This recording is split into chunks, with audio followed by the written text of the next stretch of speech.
Good morning, and welcome back to a very special edition of Gary's Movie Emporium. Today is a Wild Eye review for the movie Horror Independent 8. It's a Wild Eye Raw and Extreme under the Raw and Extreme banner. It's unrated. This line is supposed to be more violent and bloody than the standard Wild Eye. This movie is from 2013 and clocks in at an hour and 38 minutes. Basically it's 8 tales of horror. They're leading indie horror filmmakers such as Tim Ritter and Ron Bach. Each director goes back to their roots using analog equipment, and then they go on to tape while they're taping throughout the movie into the years of experience to create a new horror story. It's directed by Tony Masallo, Ron Bach, Donald Farmer, Marcus Koch. The cast stars Elaine Huntington, Christine Renee Farley, Baker Chase, and many more. The music was composed by Dwayne Cathy and Terry Hudd. Basically, the movie kicks off with a couple of guys shooting a slasher film, and there's a lady in it, and they keep flip-flopping back and forth between anthology segments. But the very first one that starts off as a serial killer one called the killer, and it's called the Switchblade Butcher, which is later revealed that it's really the wife and not the husband. She had killed the husband earlier in this segment that we didn't know about. They flashed ahead to show or back. They switched back to show you what actually happened to her husband. She took over like killing and harming women and stuff, and making it look like it was the husband raping the women and killing them, when it was that she just got addicted to killing. And that pretty much was basically what the first one was about. Was more or less a killer killing women because her husband was cheating on her with a lady in a hot tub, and she snapped and killed both of them, dismembering them. And that's the way the first one ends. And then I think it might have switched back. I can't remember if it went on to another one, but I think it switched back to more of the shooting of the movie with the two guys and the girl. And they did another scene. They completed that scene, and then it kind of like they kind of left it in limbo. And then they went on to another segment called Meteor. It's a meteor shower one. From what I saw, it was so brief. This one was very brief. Meteor shower, from what I saw, it turned people into like these creatures or whatever with these really big teeth, and it was really it was pretty well done with the creature effects. I love the music. Oh, before I get too far into the review, I also love the Carpenter-like music in this movie. And there's only like one segment out of the 8 that I didn't really like, which is one I'm going to talk about in a little bit. But then it went on from that, and then I think it might have went back to the shooting of the movie with the two wannabe, movie directors. And then it did another segment, went back to the one of the 8 anthology shorts. Showed a video store, and the owner's name was Gary.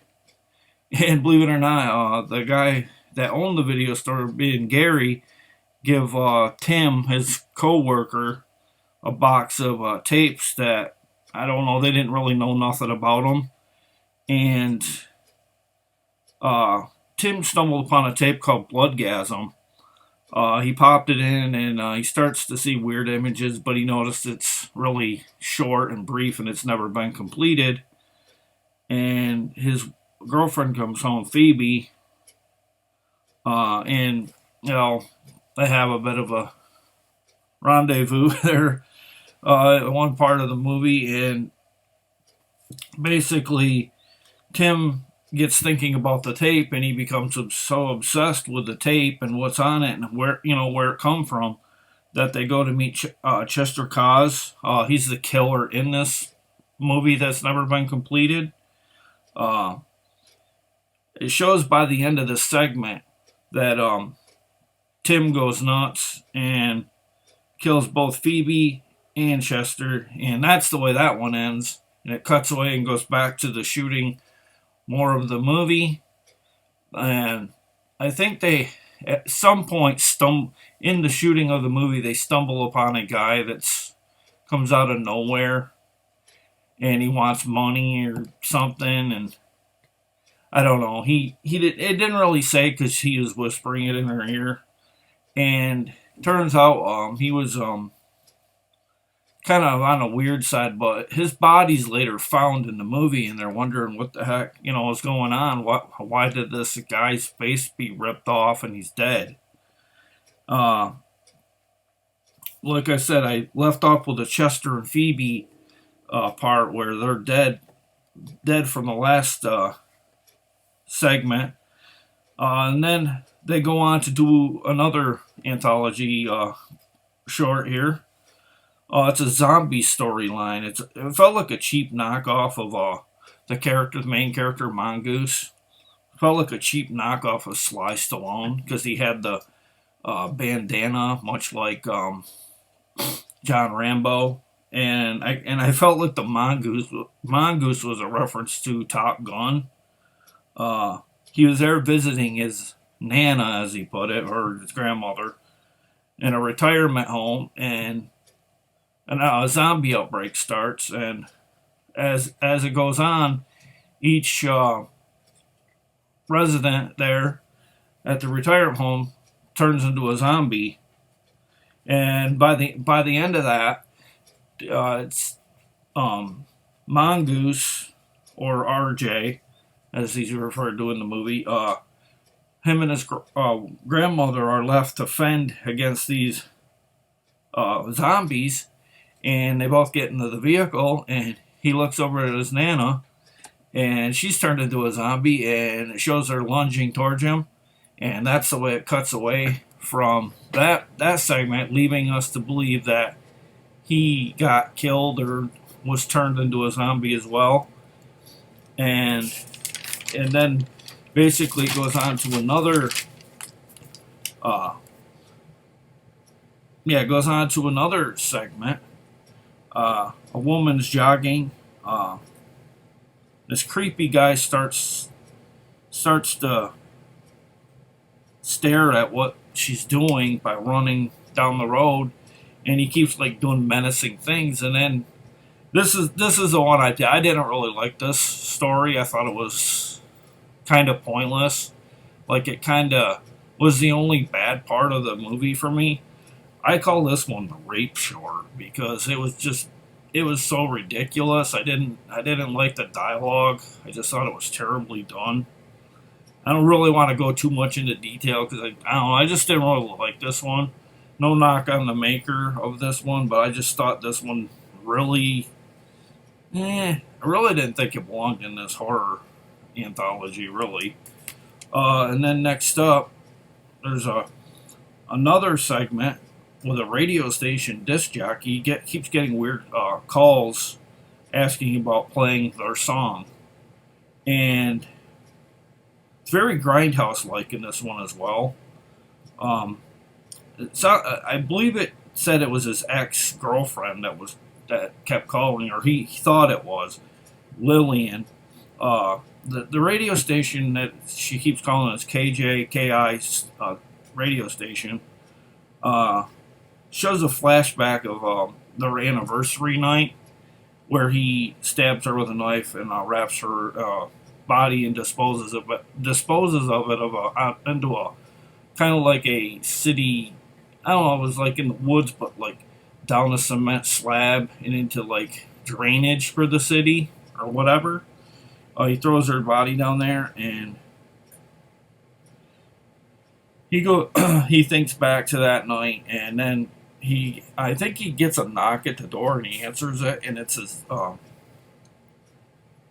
dead girlfriend, and she comes back and she goes something about you had my heart, now I need yours, or something to that effect. And she rips it out of his chest, kills him, and she goes onto the goes onto the radio station airwaves and says she's going to play another song. And obviously, no one probably noticed that, other than that she was a female, but she had killed him at that point, and that's the way that one ended. That one ended very much like a creep show for me. It felt very creep show like. I like that one. Uh, then it flashes to a beach. Turns out it's actually a movie that a couple are watching. Uh, they start arguing about his ex while they're watching it because she says something about, pause it for a minute, we need to say something. And he's like saying something about, well, is that what it is with your ex? You've got her on pause, like you don't you don't want to walk away from her, but you don't want to do, you don't want to be with her because you're with me. And they get arguing about that. And let's see.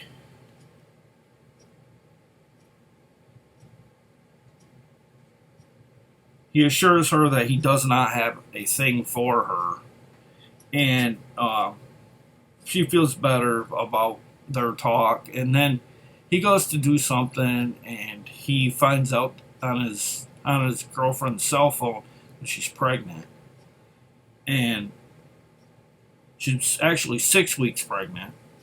And she asked him to go to the garage with her or something. I can't remember how the details went down exactly, but he goes to the garage and he notices his ex is tied up in the garage, and uh, she basically has been torturing her and doing bad things to her. She even tries to poison her and make her drink stuff that she's mixed, uh, like a Drano kind of thing, because that's how much she hates her. I don't understand how you could hate somebody that bad over just being an ex, but uh, they torture her and the girlfriend wants to put a nail in her head and give her a self, or inflicted a lobotomy. She gets free, but not before the girlfriend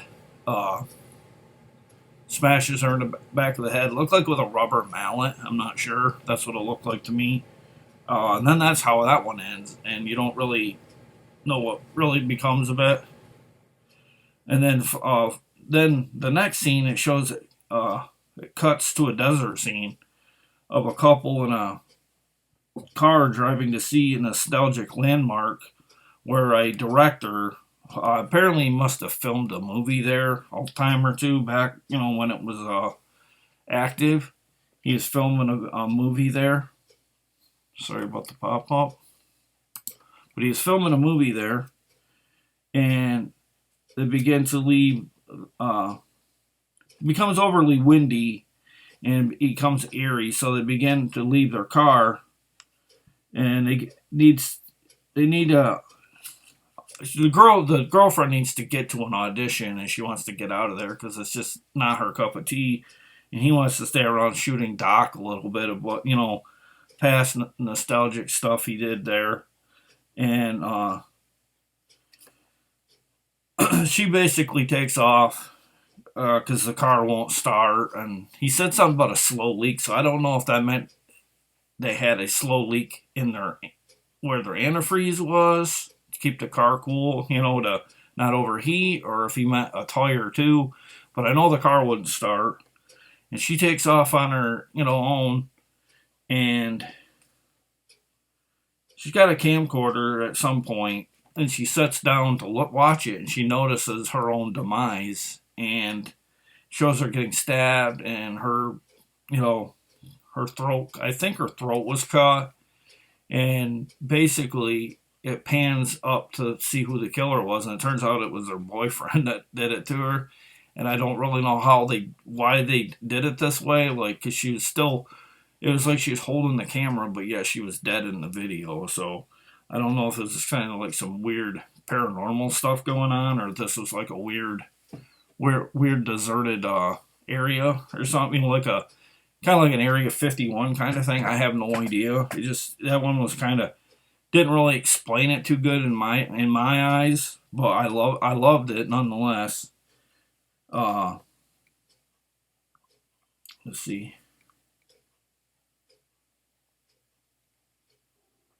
Yeah, like I said, it was her boyfriend that was administering all of the cruel stabbings and stuff.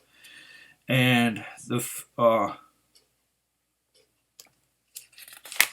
then basically cuts back to the actual people that shot the film or shooting the film in the beginning, and the film crew that they're showing, they they find uh, they can't find the lead actress, and they stumble upon her, and she's facing away, but she's like sounds like she's eating something, and more or less, she's she's basically a demon of some sort. And she turns around, and her eyes are completely whitish silver, and she's got big teeth, and she's eating looks like human flesh.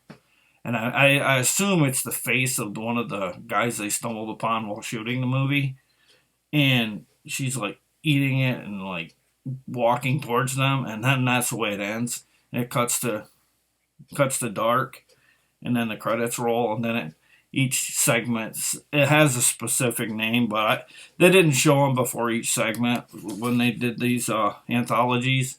That's what I would have did. I would have did like in the before the segment, I would have wrote down what it was called so I could refer to it a little better. But there were 8 in all. This movie gets a 4.4 out of 10 on IMDb, a 12% rating on Rotten Tomatoes, and Letterboxd gives it 3.1 out of 5. I would give it I'm gonna take off for the one story because I did not like the rape one. I felt uncomfortable with that one. I don't know why. I just didn't like that one. But I'd probably give this one about based on the music and a lot of the stories, I'd probably give this one probably a solid 7 out of 10 in terms of what I would. I don't know if I'd give it quite 2 thumbs up, but I would at least give it a thumb and a half up. It went by really fast. It clocked in at, like I said, around an hour and 40 minutes. They had a lot of material to stick into this movie too. The eight segments, which took up some time. But that's why my review is a little longer than normal, because I had to get all these stories in. But they were really all but the one were, to me, were really good horror. In a lot of ways, I thought this was actually better than ABCs of Death. And probably better because some of them stories for me were really cringy. Whereas these ones, the only one I really was cringy with was the rape one, just because of the subject matter and just how absurd some of the dialogue was in it. But that's my review this morning for HI-8, a film from 2013. I hope you enjoyed this review, and I'll see you in the next video, guys. And thank you, Wild Eye, for the opportunity once again. See you later. Bye.